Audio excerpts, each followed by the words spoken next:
Or what or who inspired you about this whole plant-based world? Back to like 15 years ago, we did the first garden center in China, the very first one. We built it up on the rooftop of one shopping mall in Shanghai. In the beginning, it was very hot. For regular consumers who are animal protein based, they try the meat, they say, oh, the meat tastes no good. And in terms of pricing, did it get any better? Or are these clean label solutions now even more expensive? No. Actually, the price is going down and down. Okay. Some plant-based meat now is very close to the regular meat. Some are even lower. Really? Okay. Can you share about the trends in China at the moment? This may be in the plant-based sector or general food trends. Maybe I think at least in the last 3 years, we have at least over 1,000 different brands already. Yeah. Over 1,000.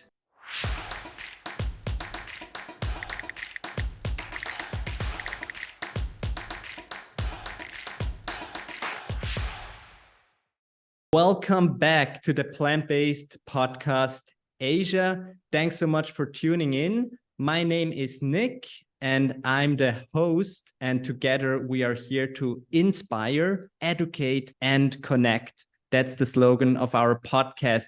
Today, we're gonna explore the vibrant space of plant-based living in China. I'm very, very honored to have Larry Li today on the show. He's the founder and CEO of the China Plant-Based Foods Association. He's also the president of the International Garden Center Association, and he's the managing director of Green Friday, the first plant-based vegan chain restaurant in China. I'm very honored to have you here on the show today, Larry Li. Welcome. Thank you, Nick. Thanks for making time. As I mentioned to you, I just traveled to China, to Shanghai last month. And for me, it was very interesting. Wherever I travel, I want to know and explore the plant-based market and what's going on. And then, so we got to connect. So again, thank you so much for making time. And so you're the CEO and founder of the China Plant-Based Food Association. So maybe you can start by sharing about your journey. What brought you here where you are today? What or who inspired you about this whole plant-based world? Thank you, Nick. As you mentioned, I'm the president of the International Garden Center Association, China branch. So back to like 15 years ago, we did the first garden center in China, the very first one. We built it up on the rooftop of one shopping mall in Shanghai. So that's the very first in China we tried. Later, we opened another 3. So all huge size, it's like a Western style garden centers. Inside the garden centers, we would like to have some restaurants, coffee shops, but at that time it was too early and not so many restaurants were interested in having their locations in our garden centers. So we had to try by ourselves. But due to the opening hours of the garden centers in the shopping mall, so there are not too much customers really went there for lunch or for meal, for dinner. So later we started trying a new model of small size we called mini city garden center in the city center of Shanghai, nearby the high level compounds. So we started from 2019. We got 300 square meters, a mini city garden center in the city center of Shanghai. So we named it Green Friday. So initially, we would like to do a city garden center. Inside the garden center, we have the cafeteria. So 70% we do horticulture, we do gardening stuff. 30% we would like to do coffee, some simple foods, some Western style simple foods. But this model did not work out because all these horticulture, plants or planters or some tools did not make too much turnover and the profit is very low. Therefore, we said this model could not be continuing. So we changed it. We're changing to 70% we do F&B. 30% we do gardening. This way we can keep balance. So little by little, Green Friday became a restaurant. It's not really a garden center. So that's why everybody now they see us as a restaurant, not really a garden center. So we minimize the gardening part. So now it's 90% is F&B. So we have cafeteria, we have fine dining, and we have plant-based bakery, and we have the plant-based retail section. So it's not big means a combination of F&B and retail. So because in the city garden center, we wanted to promote the healthy lifestyle. Yeah, green means plants or some healthy living environment surroundings. Friday, that's the last working day of the week. So everybody, they say, oh, Friday, tomorrow is weekend. So they feel happy, they feel joyful. So that's the meaning of the Green Friday. Right. So of course, we want to do the healthy lifestyle shop. So the food must be also healthy. So that's why we choose to do vegan. At that time, plant-based food in China was just started. So because we started the Green Friday from December 2019. Wow. And 2020, that's Genesis. The very first day of the plant-based food in China. So we are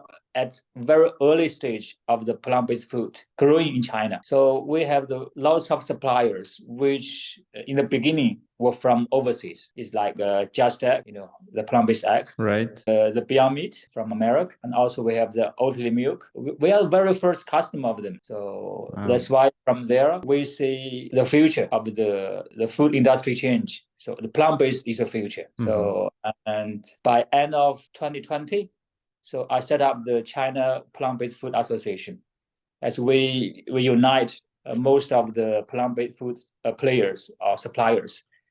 We kind of work together.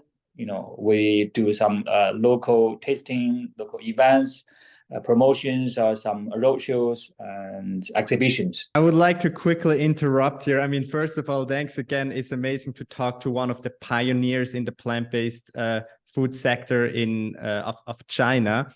And also how you pivot that garden center to become a restaurant, Green Friday. But you mentioned something, you said, so the food in that restaurant, because it's green, it also need to be healthy. And here I would like to, ask you, so then why did you choose plant-based? Of course, I fully agree. Plant-based is probably the healthiest diet we can choose. And at the same time, the word healthy food, everyone understands differently. So why did you choose to make it fully plant-based, to make it vegan? And because again, 2019, that knowledge or that trend wasn't really around in China, I guess, right? So how come you were one of those first or those early adopters and pioneers to choose it and say, okay, that's what we're gonna do? That's a very good question. First, when we say garden center, everybody thinks about plants. So if you have a cafeteria or restaurant in the garden center, so I think logically it is better to have something related with plant. So if you eat very heavy, beef or fish or Chinese hot pot, it does not fit there because China is kind of Western style retail side. And also our furnishing in the Green Friday is also kind of colonial taste. So customer came there, they saying, oh, we are abroad, not in China. So they feel very, very relaxed. And talking about the healthy, because when we start the restaurant, I never had a restaurant before. So I got no idea. So I hired a French chef to help me to do the menu. I said, we need something really upfront and really fashion, really nice looking and good taste. And we started from 2019 December. In 1 month we were caught by COVID. Yeah, right. So that's very, very bad timing, because Chinese New Year was in February.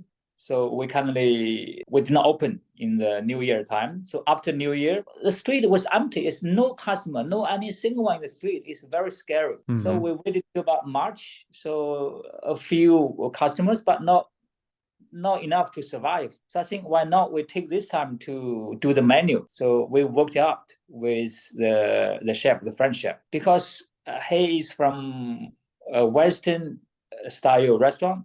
So he makes everything, Western look, a French look. So he needs some food which can match our style. So he knows the plant-based food from, previous job. Because in the beginning, the Just Egg or the Beyond Meat, they were very expensive. So regular consumers or regular restaurants, they cannot afford. So he introduced us this kind of food. So he used it in the recipe. Yeah, that's why we start knowing this kind of plant-based food. Yeah, and this second and the third is that I used to be Christian, but I was converted into a Buddhist. I see. Okay. Around October 2019. I mean, 2 months before the restaurant opened. So I'm a Buddhist. So first thing I need to keep is no killing, no killing. So I cannot have some meat or fish in my restaurant. So that's also a kind of internal voice telling me, Larry, you need change to vegan. The restaurant must be plant-based. Wow. And then we had the COVID. Okay, it's time, we change into vegan. Yeah.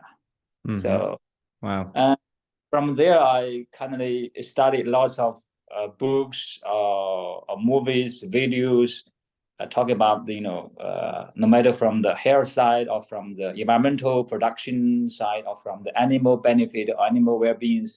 Yeah, it's for me, it's a must now. You change into vegan or plant-based. Yeah. So after I change into Buddhist, I choose vegan food. I stop everything dairy or meat. So I feel much better in health condition now. Personally, I'm a good testimonial for the right. That's always the best good benefits with consumers or with friends or with family folks. Yeah. So I'm not sure if your questions. No, that totally answers my question. And as often in life, it's not just one thing that leads to the next, but there are many different kind of roads coming together, and then things happen. So before you started talking about the association, the China Plant-Based Foods Association, that you're the CEO and founder. So you 1 year later in 2020, you founded that. Now share more about the purpose of this association and the work that you're doing with this association in China. Why I set up this plant-based food association? Because when we work together with the suppliers, I kindly found they were not doing, cannot say correctly, doing very well in China, in bringing their brands or their products into Chinese market. Some of them just put their products into the supermarkets, VKK accounts, but it did not work out because their prices were so high, like the plant-based oat milk. They were something like 42 RMB per liter. Next to it is local Chinese fresh dairy. That's only 18 RMB per liter. There's no reason. It does not make sense for regular consumers to buy it.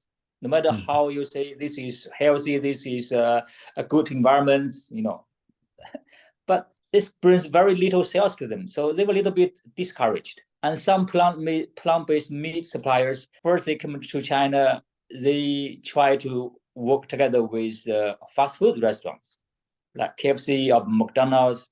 They promote their brands, their products there. So young people, they went there to taste, to try. The taste was okay, not very good. The price also was very attractive because they were on promotion, on sales. But where to buy it? The consumers has no channel to buy it. So maybe from some internet small shops, they found plant-based meat, but the prices was crazily high. They cannot afford like a regular paddy. like maybe 180 grams is something like 25, 26 RMB. So it's too expensive for them. And because also in China, we have so many different style of foods or cuisines or delicious foods. So for me, if the food cannot reach regular consumers and consumers do not taste good, they don't like to buy. So I said, plant-based food as a new category. So we must have the bridge, to bridge up between the food and also the consumers. Right. At this critical moment, the restaurants are the most important platform or bridge for them. Because in the restaurants, we can apply the food into dishes and consumers can come over to try. So if they like the taste, like also the price, they can shop. So this way we can help the plant-based food suppliers, do their marketing, their sales. I think this is a very good way, at least for next 5 or 10 years. So we can help all these suppliers and also some channels, markets, and also regular consumers. I see. What would you say are the some worth mentioning things that happened in the plant-based market in China in the last 3 years since you founded the association? It is maybe personally for you, for Green Friday and your association, or in general, like anything that you've observed that you say like, wow, this is a small milestone that we maybe there's a bigger awareness or something similar? Yes, there is really one. Plant-based food category, especially the plant-based meat, as something new to Chinese consumers. In the beginning, it was very hot. No matter from the the capital market or from the brand sides and also the social media, and the consumers were a little bit enthusiastic about the plant-based meat. But after about a year and a half, it started getting cooled down because for regular consumers who are animal protein based, they try the meat, they say, oh, the meat tastes no good and price is too high. I don't want to buy it. I don't like it. And for the vegan society, people already are plant-based. So they dislike it because they think there are too much chemical ingredients inside or spices, which makes the plant-based meat not healthy. So they stay away from it. That means nobody likes to have plant-based meat. So huge challenge. Huge challenge. So I said to the peers in the plant-based industry, especially for the meat suppliers, I said, you guys must make the meat healthy first. So if it is not healthy, so nobody wants to have it, especially after the COVID. Everybody pays much more attention to the food they eat every day. You must reduce all these unnecessary ingredients or chemicals or some additives or preservatives, so as much less as possible. And did they listen? Did some of them listen? Yeah, they did listen. And most of the suppliers, they work hard to change this direction. And at the same time, we have a supply member, who is specialized in the plant-based additives, ingredients. I see. So I let them connect all these suppliers, use his product, use his ingredients, so which is very healthy. So little by little, we see the plant-based meat become cleaner and cleaner. End of last year, one of the suppliers made the very first clean label plant-based meat in Asia. So I think that's a big success. A small step, but very big milestone. Right. And in terms of pricing, did it get any better, or are these clean label solutions now even more expensive? No. Actually, the price is going down and down. Okay. Some plant-based meat now is very close to the regular meat, or some are even lower. Lower. Really? Okay. So then I think this is where it becomes really interesting to the general consumer, once we really can be at the same price level and at the same taste level, but it's actually healthier or maybe even tastier. Okay. That's amazing. So can you share about the trends in China at the moment? This may be in the plant-based sector or general food trends that you're observing at the moment. I would love to hear about that. In general, I think the direction is going to healthier and healthier for all kinds of food. Okay. Yeah. And for plant-based section, we have more and more plant-based milks. Yeah. Actually, China is the largest consuming country of plant-based milk already for thousands of years, because we drink plant-based soy milk. Right, exactly. Yeah. This is always, I think this is always well, a fun fact almost, right? Because you have this culture here in Asia, we have this culture thousands of years, soy plant-based milk, and now it's like, wow, this is this big market, but actually it's been here for so long already. Yes. So it's been consumed still a lot, soy milk, right? Because even in the hotel that I stayed in Shanghai, in the breakfast buffet, they didn't even had dairy milk, if I remember correctly, but they had freshly made soy milk each morning. Is this still the standard, or would you say dairy or cow's milk is the standard? I think for most of the regular homes in China, soy milk is more standard. Wow. But for the restaurant or for the high-end hotels in the cities, maybe they have dairy milk or cow milk. Yeah. But I wanted to say that the plant-based milk is very common, regular in China. So maybe the oat milk is something new. Yeah. Right. But this really stimulates the whole industry of the plant-based milk. So now we have all kinds of plant-based milks in China. Maybe I think at least in the last 3 years, we have at least over 1,000 different brands already. Yeah. Over 1,000? At least. Wow. At least. So these are local brands and imported brands altogether? Most of them are local brands. Local brands. Yeah, even the regular dairy milk suppliers, they make the plant-based milk. I see. Yeah. Right. Okay. So that's the plant-based milk. But for the plant-based meat, in the last 3 years, we say 2020, we have a very good year. So lots of new startups, lots of investors. So the whole market is was very booming at that time. Came to 2021, the first half of the year was okay. So the second half of the year was kind of slowing down. So 2022, that's really, really bad because, lots of cities were locked down in China and the whole economy was kind of, stuck and started dropping. So, and we say winter is coming. Yeah. Lots of startup companies, they run off their capital. Yeah, they got no invested money coming in. So they are having very difficult time now. Very difficult.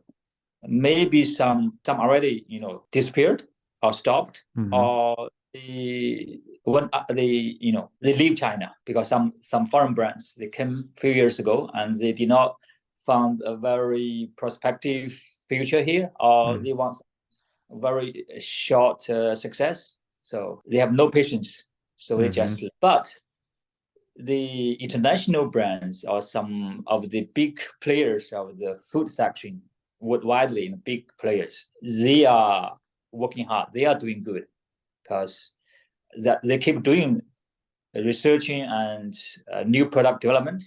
So I think once the market is getting better, so they will be the winners.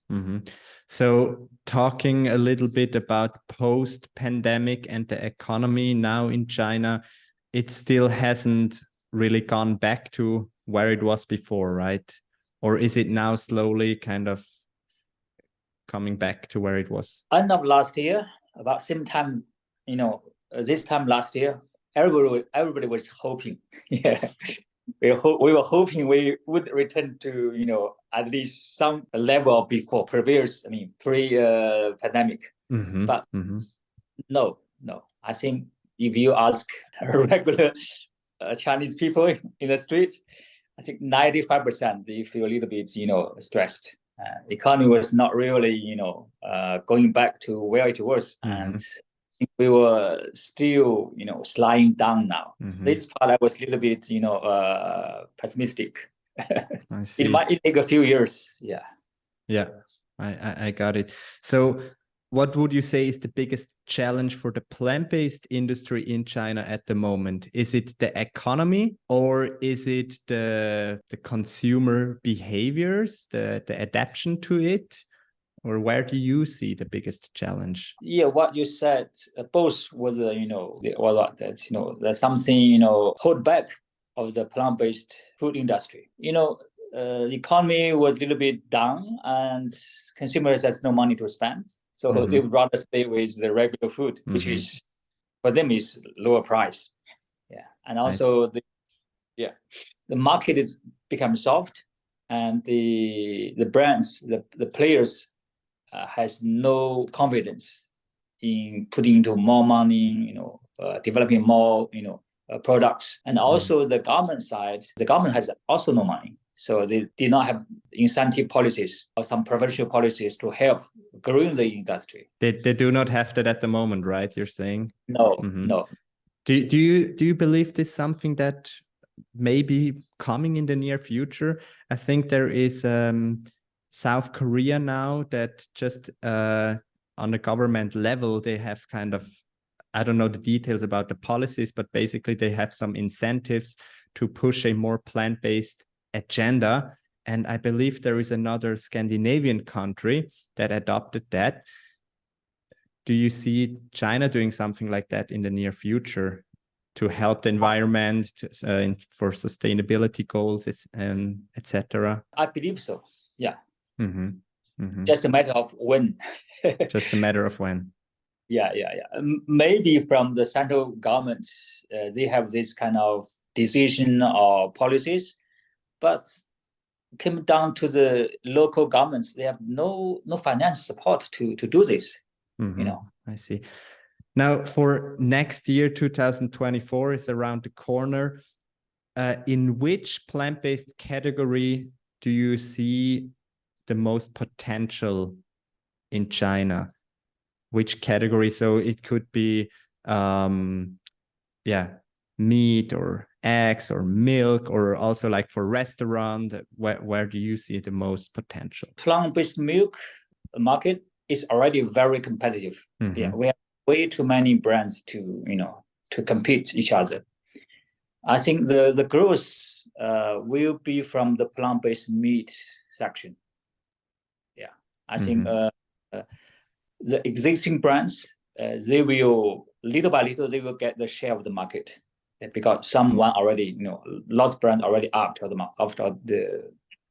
market, and the more and more plant-based restaurant now I keep opening China. So because I'm also in the F&B business, so I also travel a lot. So I see even in Shanghai after the COVID, we have many new restaurants, vegan or plant-based restaurants. I think this is a big trend. Okay, well, that's still leave us with some hope that the industry keeps growing and people keep more adapting to it. Do you also see that plant-based has become a trend amongst the young generations, like it has been in other countries, that it's kind of cool or trendy or in to eat plant-based? Is this something that's happening in China as well? Yes, I do see there's a trend here. Especially in the first tier cities like Beijing, Shanghai, Guangzhou, Shenzhen, these first tier cities, more and more young people, they like to try the plant-based or the vegan food. I see. Okay. Now, one of my last questions for this podcast is, I would like to hear the vision and your vision. So that could be for you personally, or it could be for your company or association, like looking ahead 5, 10, 20 years. What is a future that you envision and you hopefully will be living in? I have very strong confidence and faith in the plant-based future. I think this is a very, very good direction. Yeah, no any other food can be as good as plant-based, no matter for our health or for the for the earth or for the animal well-being. I think this is the wisest decision to choose plant-based. So, and for the association, we want to help all the suppliers and also the channels, consumers, to have the best price and the healthiest plant-based foods. And also China, of course, China will be the largest consuming country of plant-based food. Mm-hmm. And also I would like to make it happen. China will be the largest plant-based food export country. So we can have more food export to foreign countries. So that people in all over the world can have very much better plant-based food. So this is my vision, my dream. Yeah. Wow. I see. Amazing, big vision. I love it. Larry Lee, thank you so much for your time and sharing all your insights. And it was a pleasure to have you here on the show. Thank you so much. Thank you, Nick, for having me here. Give me the chance to share my little bit knowledge about the plant-based foods, especially in China side. Okay, thank you. Thank you. Now, to all the listeners out here, if you enjoyed this episode, then please help to subscribe. It really helps to grow our channel. And please like it, share it with your friends, and as always, help to inspire, help to educate, and help to connect with others. Thank you so much, and see you next time. Thank you. Bye-bye.